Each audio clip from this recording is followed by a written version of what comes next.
Même les documentaires sont sujets aux mensonges, avec des personnes qui jouent des rôles qu'elles n'auraient pas joués si les caméras n'étaient pas en train de tourner.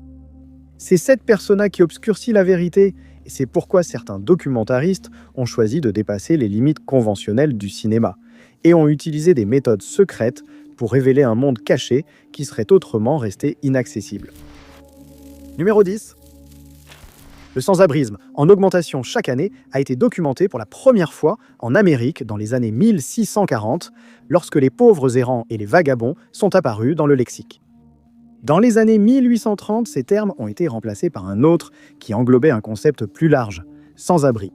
Dans les années 1870, le sans-abrisme a été reconnu pour la première fois comme un problème national, et dans les années 1970, la crise du sans-abrisme a été déclarée. En 1990, le Bureau du recensement des États-Unis a entrepris pour la première fois de dénombrer les personnes démunies. Pour la première fois en toutes ces années, le gouvernement a reconnu le problème. Le grand public et les militants émergents étaient déjà conscients des difficultés et beaucoup cherchaient à changer le destin de ces personnes. En l'an 2000, Mark Singer serait l'un de ces militants qui jugeait nécessaire de mettre en lumière la crise persistante des sans-abri. Le documentariste s'est retrouvé à errer dans l'ombre du Freedom Tunnel, un tunnel ferroviaire d'Amtrak à New York, dans les années 90 où il a chroniqué la vie des démunis qui étaient forcés d'y résider faute d'autres options. Le documentaire en noir et blanc, d'une durée d'1 heure, s'intitulait Dark Days et offrait un aperçu de la vie intime des résidents qui avaient créé de véritables sociétés à l'intérieur de ces tunnels. Les tunnels s'étendaient sur 50 pâtés de maisons sans que la lumière du jour ne pénètre par les grilles du plafond. La nuit, rien n'était visible. Singer s'est rendu compte que, pour documenter cette vie clandestine, il devrait faire certaines choses mal vues, dont l'une consistait à prendre des objets nécessaires sur les chantiers et à les ramener dans les tunnels sous le couvert de la nuit. Son équipe s'est aussi réunie autour d'un ex-électricien devenu habitant des tunnels pendant qu'il raccordait leurs câbles. Malgré les étincelles, l'homme resta impassible car il devait se brancher sur le réseau électrique de la ville. Le film montre les difficultés quotidiennes et l'environnement hostile auquel il faisait les faces. Dark Days offre un portrait saisissant et provocateur de l'itinérance, dépassant les bornes par sa représentation sans fard de la détresse. Cependant, le documentaire et l'infiltration de la communauté par Singer n'ont pas été faits par des moyens légaux classiques.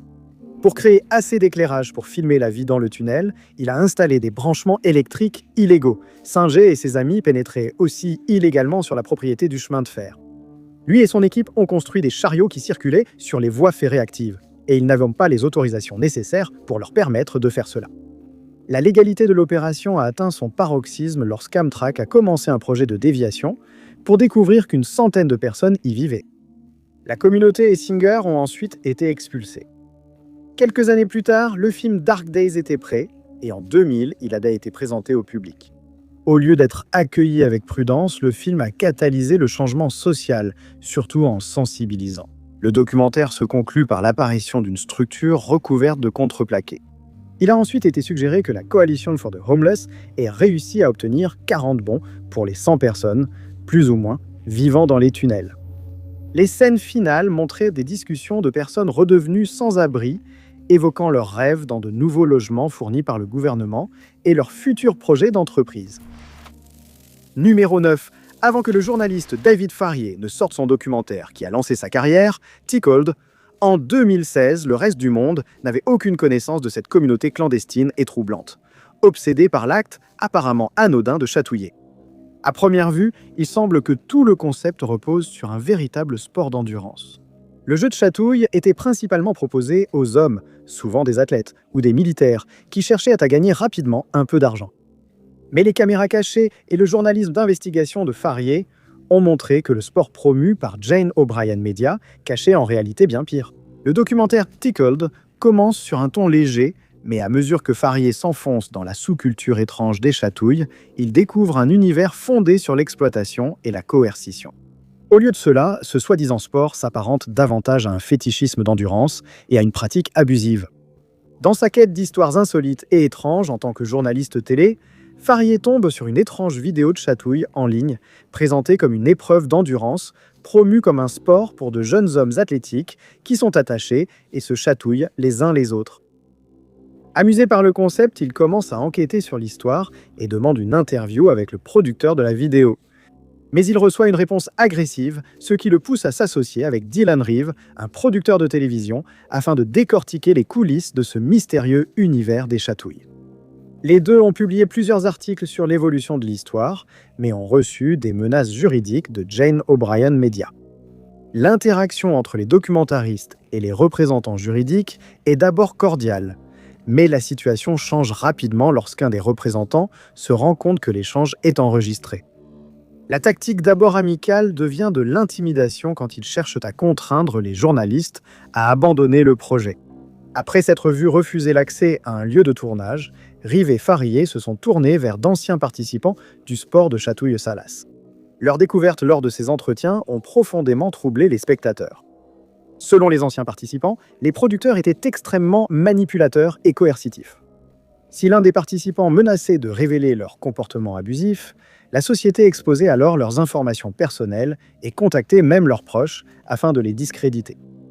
Les documentaristes découvrent également que certaines des vidéos d'audition ont été publiées sans le consentement des personnes concernées.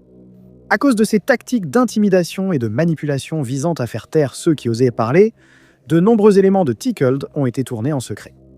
Plusieurs conversations avec des représentants juridiques, des producteurs, des soutiens et le mystérieux David Diamato ont également été enregistrés en secret.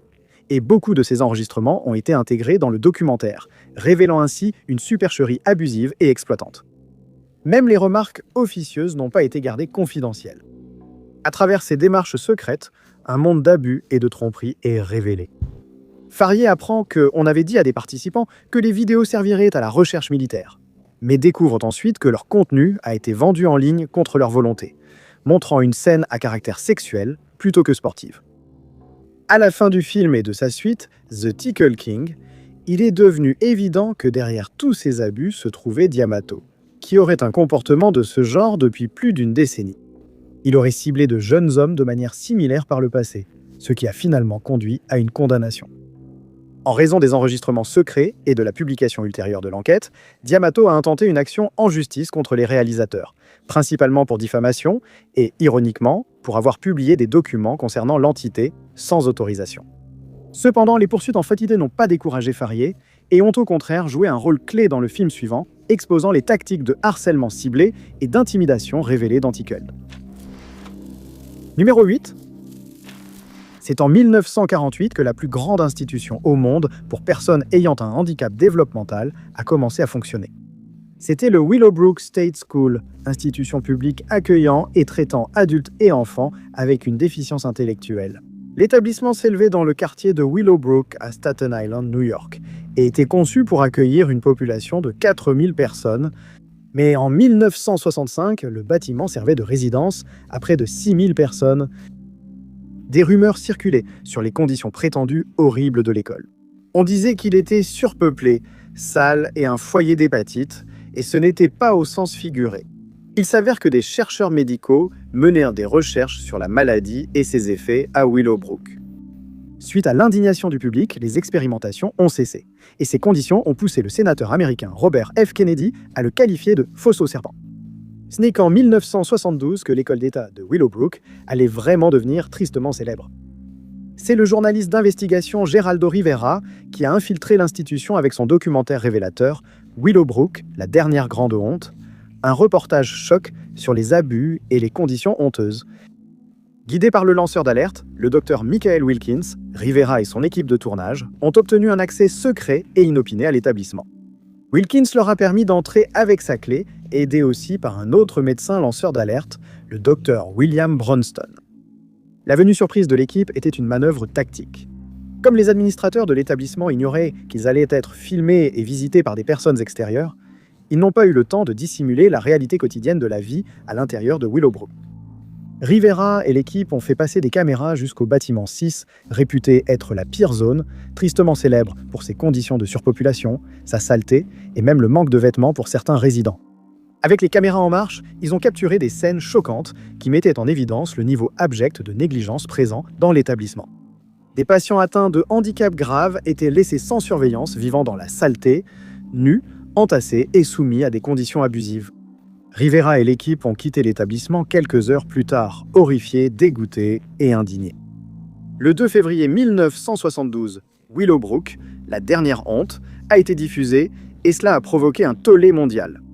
Le documentaire de Rivera est devenu le catalyseur d'un recours collectif contre l'institution et de sa fermeture. Numéro 7. Assis au centre d'une communauté spirituelle se trouve Sri Kumare, un gourou éclairé venu de l'Est et arrivé en Amérique pour répandre sa parole. En seulement 3 mois, cet homme spirituellement éveillé avait rassemblé un grand nombre de disciples qui l'ont accueilli comme un véritable guide spirituel. Sous sa longue barbe et son sourire inébranlable, Kumare cache un secret étrange qu'il allait bientôt révéler à ses élèves dévoués. Ce secret, cependant, commence des années plus tôt avec un jeune garçon nommé Vikram Gandhi. Dès son plus jeune âge, Vikram a commencé à s'interroger sur le sens de la spiritualité. Il se demandait si tout cela n'était qu'une invention ou s'il y avait quelque chose de plus profond derrière ce concept. Lorsqu'il était jeune adulte, il a commencé à s'éloigner de ses racines hindoues. Et en même temps, il se retrouvait perplexe de voir que l'Amérique adoptait désormais la spiritualité indienne avec des studios de yoga et des concepts de gourous, avec des soi-disant leaders spirituels prétendant être sur un plan spirituel supérieur à tout le monde. Alors Vikram a commencé à tourner un documentaire sur ces gourous, pour découvrir qu'en dépit de leur grand nombre de disciples, il n'y avait rien de spécial chez eux. Ils n'étaient pas plus vertueux que leurs disciples. Pour le prouver, il a décidé de partir en mission. Vikram a laissé pousser sa barbe et ses cheveux, s'est muni des accessoires des mystiques, a pris un accent et est devenu le gourou Kumare. Armé de sa caméra, il a quitté Phoenix, Arizona, avec 2 disciples, Kristen, professeur de yoga, et Purva, organisatrice d'événements. Il voulait savoir si l'authenticité spirituelle n'était qu'une illusion fabriquée. Il n'a pas fallu longtemps avant que les gens commencent à vénérer le documentariste infiltré, qui filmait en permanence pour son apparence et son comportement. Kumare, bien sûr, n'avait pas d'enseignement à transmettre, mais à cause de sa fausse identité, cela n'avait pas vraiment d'importance. Finalement, les adeptes ont commencé à affluer et à demander à être bénis. Et le gourou a inventé sa propre bénédiction et a commencé à la donner. Dans le documentaire de 2011 que Vikram a justement intitulé Kumare, il explique que sa bénédiction est imaginée comme une lumière bleue dans sa tête, qu'il projette sur ses disciples lorsque leurs têtes sont pressées contre la sienne. Il n'a pas fallu longtemps avant que des gens commencent à affirmer qu'ils pouvaient ressentir la lumière qu'il décrivait, un concept qu'il avait complètement inventé. À mesure que de plus en plus de personnes affluaient et devenaient des élèves dévoués, Kumare se rend compte que ce n'est finalement pas qu'un simple jeu. Ses disciples avaient une réelle foi en lui, et s'il n'y prend garde, la limite pourrait être franchie, entraînant de profonds changements dans la vie de ses adeptes. Par exemple, l'une de ses croyantes est venue lui demander conseil pour savoir si elle devait quitter son mari ou non, mais Vikram, qui agit sous couverture, n'a aucune idée de ce qui se passe derrière les portes closes, donc il ne peut pas vraiment lui dire oui ou non. Chaque option pourrait mener la femme sur une voie désastreuse qui lui échapperait. D'anciens toxicomanes le voyaient en exemple, et les jeunes commençaient aussi à l'imiter. La question demeurait: ressentirait-il la même chose s'il savait que Kumare n'était pas vraiment un gourou, mais simplement un homme nommé Vikram? Pour éviter d'éventuelles répercussions, il a élaboré un plan visant à centrer son enseignement autour d'un concept auquel il croyait déjà fermement. Les disciples n'ont en réalité pas besoin de gourous. Mais bientôt, quelque chose de vraiment étrange a commencé à se produire. Kumare a également ressenti cette lumière bleue et tissé des liens profonds avec ses élèves. Le documentaire clandestin se termine lorsque Kumare se révèle être Vikram devant ses disciples, déconstruisant tout un système de croyances en un seul geste, exposant la fausseté de la tendance des gourous spirituels. Un mensonge qui peut changer radicalement la vie de milliers de personnes, y compris celle de l'imposteur. Les disciples sont restés choqués par la révélation, mais l'expérience a tout de même apporté un changement positif dans la vie de beaucoup d'entre eux. Même si tout était basé sur un mensonge en tant que Kumare, Vikram a réellement créé un lien avec ses fidèles, et il a vraiment commencé à ressentir cette lumière bleue. C'est alors qu'il a compris pourquoi les gourous ne révèlent souvent jamais leur véritable identité. Numéro 6. Il s'agit du documentaire de 2016 intitulé Holy Hell, qui contient le plus d'images tournées en secret, soit 22 ans d'archives pour être exact. Le docteur Will Allen a documenté chaque moment qu'il a passé dans la secte Buddhafield, basée en Californie, ce qui s'est étendu sur plus de 2 décennies. Au début, Allen agissait comme vidéaste pour le groupe, filmant ce qu'il croyait être un voyage spirituel. Au lieu de cela, tout comme Vikram Gandhi, qui allait découvrir un monde de mensonges et de fausseté, mais aussi mettre au jour des abus et des comportements autoritaires. Au centre du documentaire se trouvait la figure inquiétante, connue sous le nom de Jamie Gomez, qui porte de nombreux noms en raison d'un sentiment croissant de paranoïa, dont le plus utilisé est de Mitchell Rostad. La plupart de ses adeptes l'appellent simplement le maître. Sous un pseudonyme, Alan a continué à enregistrer les activités de la secte Buddhafield, non pas en tant que vidéaste officiel, mais en tant qu'espion qui allait révéler une communauté troublante dirigée par un charlatan. Au début, Holy Hell paraît un peu kitsch, simplement les divagations de l'esprit yuppie des années 80, mais au fil du temps, le film se transforme en un récit troublant. Les membres de la secte sont décrits comme intelligents et équilibrés, ce qui est souvent jugé rare dans ce type de cas. Ils ne sont pas désespérés ni crédules, et pourtant ils sont tombés sous la forte emprise d'un gourou narcissique. Des personnalités comme celle de Mitchell encouragent la moindre insécurité et les besoins émotionnels, forçant les gens à s'accrocher à ce qui nourrit ces entités. Ces insécurités se manifestent dans un climat de secret, comme ce fut le cas dans la secte Buddhafield. Ce besoin de confidentialité a également permis à Mitchell d'interdire à ses adeptes de parler entre eux de leur propre vie. Il avait l'impression d'être leur source de bien-être mental, spirituel et émotionnel. Partir, selon le récit, revenait à inviter la ruine spirituelle. Alan a capturé les pires atrocités présentes dans la secte, perpétrées par Mitchell, qui interdisait à ses adeptes d'avoir des enfants ou toute relation charnelle. Bien qu'interdite, l'enseignant contraignait souvent de jeunes hommes à avoir des rapports avec lui. N'étant pas autorisés à se parler, les membres ignoraient tous qu'ils subissaient des abus et étaient exploités. Allen a aussi documenté des interventions comme des chirurgies esthétiques et des implants réalisés sur des adeptes après que Mitchell les y a poussés. Ces interventions servirent de test pour le leader, afin de voir le résultat avant de subir lui-même les mêmes opérations. Holy Hell explore l'isolement que les membres de la secte ont enduré. On leur a ordonné de couper les liens familiaux et interdit tout accès à l'information extérieure, y compris radio, télévision et livres. Cette règle assurait que ces enseignements étaient la seule influence sur ses disciples. La principale raison pour laquelle les membres restaient était la peur. Le gourou les avait convaincus qu'ils n'étaient à l'abri des maladies et du danger que s'ils restaient dans la secte, sous sa protection. Après qu'Alan ait quitté la secte avec seulement quelques heures de séquences qu'il était autorisé à garder, il a passé 4 ans à tout assembler. Les films secrets ont été assemblés avec des interviews actuelles d'anciens membres de la secte qui ont réussi à s'échapper. Et en 2016, Holy Hell est sorti, révélant les abus présents au sein des communautés, servant de reportage à charge sur le mouvement Buddhafield et son chef. Numéro 5. Décrit comme un documentaire d'observation, la trilogie Life of Crime suit 4 criminels à Newark, dans le New Jersey, sur une période de 36 ans. Le réalisateur John Alpert documente leur vie à travers des images prises en secret, montrant des vols à l'étalage, la consommation de stupéfiants, le travail, la famille, la prison et la liberté conditionnelle. La trilogie a commencé avec One Year in a Life of Crime en 1989, s'est poursuivie avec Life of Crime 2 en 1998 et s'est conclue avec Life of Crime en 2021 qui couvre les années de 1984 à 2020. Les films ont été salués pour leur style de cinéma vérité brute et leur regard intime sur la vie criminelle, mais aussi fortement critiqués. Une grande partie de ces critiques portaient sur l'approche caméra cachée, les enregistrements secrets, le contenu explicite et les choix de l'équipe de ne pas intervenir lors de moments dangereux ou troublants, y compris la consommation de stupéfiants, la violence et la mort. Le premier film s'ouvre sur Rob Steffi et Mike McGrath qui se préparent à voler à l'étalage dans un magasin local. Les caméras cachées les filment alors qu'ils tentent de voler des draps. Plus tard, Freddy Rodriguez sort de prison après une condamnation pour possession de drogue. Il rejoint Rob pour voler pour $170 de couvert. À la fin du mois de mai 1984, Rob et Mike volaient à l'étalage jusqu'à $100 de marchandises par jour. En juillet de cette année-là, Fred a été arrêté pour vol important et homicide involontaire avec un véhicule, mais a été relâché grâce à un faux nom. Un mécanicien local nommé Sid apparaît tout au long du documentaire, exhortant Fred et Rob à changer de vie. Au fur et à mesure que le film avance, les crimes et leurs conséquences deviennent plus graves. La fille de Rob pourrait être placée par les services sociaux. La femme et l'enfant de Fred le quittent à cause de sa consommation de drogue, tandis que des caméras cachées filment Mike agressant physiquement sa femme enceinte. Dans Life of Crime 2, le documentaire retrouve Rob et Freddy 5 ans plus tard, alors que les 2 hommes sont en prison. Le film présente également Delirice, l'une des anciennes petites amies de Rob, qui a 3 enfants et est fortement dépendante aux stupéfiants. Après que Rob ait brièvement travaillé comme veilleur de nuit, il ravive sa relation avec Delirice, ce qui le replonge dans la consommation de substances.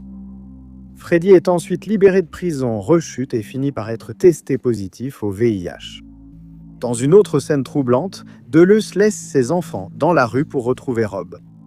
Le dernier volet récapitule les films précédents avant de passer à l'année 2000.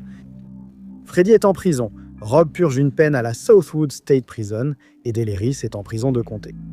Plus tard, les 3 sont libérés. Rob travaille à la pharmacie Eckhardt. Delirice reste sobre plusieurs mois et Freddy reprend contact avec ses enfants tout en séjournant dans un hôtel fourni dans le cadre de sa libération conditionnelle. Mais Freddy finit par rechuter. 3 ans après s'être rendu, il décède. Rob décède en 2002. En juillet 2020, Delirice est sobre depuis plus de 13 ans, mais le confinement l'a poussé à retomber dans ses anciennes habitudes. Au final, Life of Crime n'offre aucune fin heureuse pour les personnes qu'il suit. Au lieu de cela, il documente le cycle brutal de l'addiction, de la criminalité de rue, de l'incarcération et de la rechute dans le New Jersey, tout en soulevant des questions difficiles sur l'exploitation, l'observation et l'intervention. Numéro 4, c'est le documentariste russe Vitaly Mansky qui a entrepris de dévoiler la fabrication derrière la propagande nord-coréenne. À travers un documentaire intitulé Under the Sun, il révèle comment la vie normale au sein d'un système quasi sectaire qui vénère l'ancien dirigeant Kim Jong-il comme un leader éternel presque mythique est bien différent de ce qui est montré à la caméra. Mansky avait reçu l'accord officiel du gouvernement nord-coréen pour tourner, mais il refusait que l'équipe laisse les caméras allumées entre les prises. Officiellement, le documentaire devait être le récit d'une écolière rejoignant l'Union des enfants, l'organisation de jeunesse d'État obligatoire qui sert de terrain d'entraînement à la loyauté. Les images de ce film couvrent plus d'1 an, montrant la préparation du jour de l'étoile brillante, anniversaire de Kim Jong-il. Les réalisateurs du documentaire ont permis aux responsables gouvernementaux de diriger les scènes, et par diriger, ils entendent fabriquer.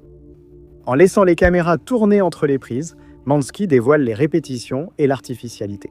Ces prises non officielles ont révélé la construction intentionnelle de la famille idéale, avec des responsables disant aux Coréens quoi dire, comment s'asseoir et quand sourire. Les scénarios sont écrits à l'avance et les lieux sont prédéterminés par les représentants du gouvernement. Pour le documentaire rempli de propagande, toute la vie familiale de la collégienne, Zinmei, est fabriquée de toutes pièces. Par exemple, les 2 parents sont présentés comme des ouvriers travaillant dans des usines, mais en réalité, ils n'y travaillent pas. Le père est journaliste de presse écrite, ce qui le met dans la même position que l'agence de propagande servant de chaperon sur le plateau. Les réalisateurs remettaient chaque jour les cartes mémoire, et le gouvernement décidait de ce qui était autorisé, censuré ou supprimé. Ils ignoraient qu'en plus des images secrètes, l'équipe sauvegardait chaque instant filmé, préservant ainsi des moments pouvant ébranler tout un système. Puis là, soudainement, les autorités nord-coréennes ont décidé d'annuler tout le projet avant que le documentaire ne soit terminé. Mansky a donc estimé que toutes les images du film étaient libres d'utilisation. Le documentaire s'est éloigné de la beauté initiale de la Corée pour révéler ce à quoi la vie ressemblait réellement. Le film est parsemé de représentations omniprésentes de Kim Jong-un et de ses prédécesseurs, à l'égal de Jésus dans les églises médiévales. Lorsque Mansky a finalement rassemblé tous les extraits, Under the Sun est sorti en 2015, et bien que cela ait été une révélation pour le reste du monde, ce fut un brûlot pour les affiliés de la Corée du Nord et de la Russie. En raison de l'implication de Mansky, un homme d'origine russe, dans un projet qui disséquait tout un système gouvernemental, Moscou a choisi de prendre ses distances avec eux. Le ministre russe de la Culture a même directement critiqué les réalisateurs pour ces révélations. Mais Under the Sun a tout de même rempli son objectif, démontrant à quel point il est facile pour l'État de manipuler son peuple. Numéro 3. Le documentaire Dominion de 2018 est trop intense pour la plupart des gens, mais il met en lumière la vérité sur l'industrie de l'élevage animal, dévoilant la face sombre que les consommateurs ne voient jamais. Le documentaire sert de suite au film Luçon de 2014 qui utilise des méthodes similaires à celles employées dans Dominion pour explorer la face sombre de l'industrie porcine en Australie. Les 2 films montrent que la cruauté quotidienne est largement acceptée comme norme dans l'industrie.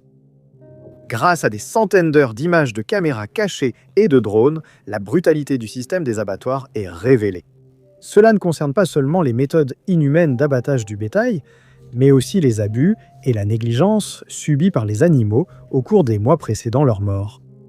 Le documentaire australien, écrit, réalisé et produit par Chris Delforce, militant des droits des animaux, vise à dénoncer l'industrie de la viande et des produits laitiers, ainsi qu'à exposer la réalité derrière l'élevage en plein air, l'alimentation à l'herbe et l'abattage soi-disant humain. Le film explore les abattoirs et grandes exploitations agricoles en Australie, filmant secrètement des industries où les abus et méthodes de mise à mort douteuses sont fréquents.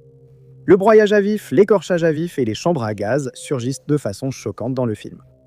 Des enquêteurs dirigés par l'organisation de protection animale connue sous le nom de Farm Transparency Project se sont infiltrés dans ces fermes industrielles et abattoirs, munis de caméras cachées pour filmer les atrocités qui s'y déroulent.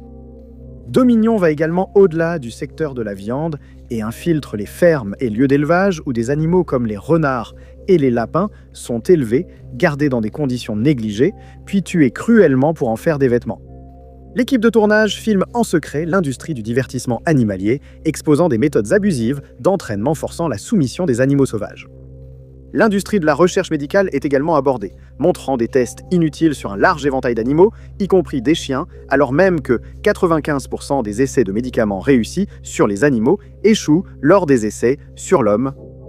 Le projet secret qui a abouti à ce documentaire révélateur a été soutenu par des personnalités bien connues du monde des célébrités. Cela inclut les acteurs militants pour la cause animale Joaquin Phoenix, qui a prêté sa voix au film, ainsi que Rooney Mara et Sadie Singh. À sa sortie, Dominion a reçu le prix du meilleur documentaire et Delforce a remporté celui du meilleur réalisateur. Le film a été critiqué par la communauté agricole qui l'a vu comme une attaque. En réalité, Dominion est un documentaire d'investigation du cinéma vérité. Deuxièmement, c'était le réalisateur Talal Derki qui a passé 2 ans en Syrie sous couvert de photographe de guerre, pour nous offrir l'impressionnant documentaire de 2017 Of Fathers and Sons, filmé en secret, en dissimulant le véritable objectif derrière son documentaire. Ce documentaire glaçant suit la vie d'un père djihadiste, Abu, élevant ses jeunes fils Oussama et Ayman, à travers des images qui capturent leur passage de l'innocence de l'enfance à la radicalisation. Derk s'est présenté à la famille comme un sympathisant et photographe afin d'obtenir un accès intime à leur vie. Tout le documentaire s'est joué au péril de la vie du réalisateur, qui a tout risqué pour documenter l'endoctrinement et capturer la vie à huis clos, dans un environnement radicalisé. Il a découvert qu'Abu est l'un des fondateurs d'Al-Nusra, une organisation rebelle en Syrie. Quand il ne tire pas sur ses ennemis, cette figure centrale désamorce des mines pour récupérer des matériaux à revendre aux fabricants d'explosifs. De retour chez lui, ses enfants sont encouragés à user du même degré de violence, avec des scènes choquantes et des incitations inattendues à l'homicide. Au fur et à mesure que le documentaire avance, quelque chose de vraiment troublant se précise. Les enfants d'Abu ne sont pas les seuls à grandir de cette façon. Pendant la production, Derke a été témoin de centaines de jeunes dans la rue, armés de leurs propres armes, à peine capables de les porter. Plus tard, les 2 fils d'Abu sont retournés à l'école, mais Oussama aspire à plaire à son père et suit la voie tracée avant lui. Mais le garçon, plus faible que ses frères, n'était pas fait pour cette vie. Derk a souligné que sans avoir grandi en guerre, Oussama serait devenu artiste, non combattant. Pères et fils est un film profondément marquant sur le plan psychologique, d'une violence ininterrompue qui pénètre le déni de ceux qui observent de l'extérieur et exige que cette violence implacable soit reconnue. Parce que maintenant, l'insurrection vole l'enfance des gens. Après la sortie du documentaire filmé en secret, Derke a expliqué qu'il s'était senti obligé de le réaliser malgré le risque. Les soulèvements de ces organisations dans son pays natal ont été rapides et l'ont forcé à s'arrêter pour réfléchir à la façon dont tout cela s'est produit. Pour répondre à la question, il a filmé le processus. Comme il avait accès au pays et qu'il était cinéaste, Derke a relevé le défi. Numéro 1. En 2014, The Look of Silence a été nommé comme le documentaire le plus troublant de l'année. Il suit la vie d'Adi Rukin, un optométriste indonésien d'âge moyen, alors qu'il confronte les responsables de la mort de son frère. Toute la vie d'Adi a été marquée par un sentiment de chagrin incessant dans sa famille, à la suite de la purge anticommuniste en Indonésie de 1965 à 1966, qui l'a privé de la possibilité de connaître son frère. Le documentaire a été réalisé par Joshua Oppenheimer dans le but de briser 50 ans de silence et de peur entourant le massacre indonésien. Le documentaire d'Oppenheimer met en lumière l'impact durable de cet événement sur les familles des victimes, les ramenant au centre de l'attention après des décennies d'oubli. Les réalisateurs voulaient éveiller les consciences et exiger que quelqu'un prenne ses responsabilités. Mais poursuivre cet effort était dangereux et pour mener à bien un tel activisme, l'équipe devait prendre les précautions nécessaires. Dans le but de se protéger d'éventuelles représailles de l'armée indonésienne, les personnes impliquées dans le processus sont restées anonymes. Seul Oppenheimer figure au générique, assurant la sécurité de l'équipe. Bien que la plupart des personnes savaient qu'elles étaient filmées pour un documentaire sur le massacre, une grande discrétion entourait la production de The Look of Silence. Adi et les réalisateurs ont risqué leur vie juste pour parler à quelques responsables de la mort de son frère. Nombre de ces personnes, dont son oncle, détiennent le pouvoir local, rendant cette démarche très risquée. Le regard du silence est la suite d'un des premiers documentaires d'Oppenheimer consacré à la psychologie des acteurs du massacre de masse. Adi avait revu certaines parties de ce documentaire pour se préparer à l'affrontement le plus troublant. Il se retrouve d'un peu trop près des meurtriers de son frère via des examens de vue. L'optométriste questionne leurs actes brutaux pendant les tests, les pressant d'admettre leurs actes. Adi se sert de l'examen de la vue pour entrer dans la vie de ces hommes et comme métaphore pour les pousser à se regarder, provoquant ainsi des échanges tendus et des confrontations dangereuses. The Look of Silence a permis à la famille Rookin d'obtenir un certain apaisement, leur donnant enfin l'occasion de confronter ces hommes et de les réprimander pour leur comportement. Le film, bien que risqué, était nécessaire pour dévoiler la vérité. La nature sadique et méticuleuse des massacres dans lesquels des millions de personnes ont perdu la vie. Merci beaucoup d'avoir regardé. Si vous avez aimé cette vidéo, n'oubliez pas d'appuyer sur le bouton j'aime. N'oubliez pas non plus de vous abonner et de cliquer sur la cloche de notification pour rester informé de toutes nos prochaines vidéos. Mais je m'appelle Top 5 Unknowns et je vous retrouve dans la prochaine vidéo.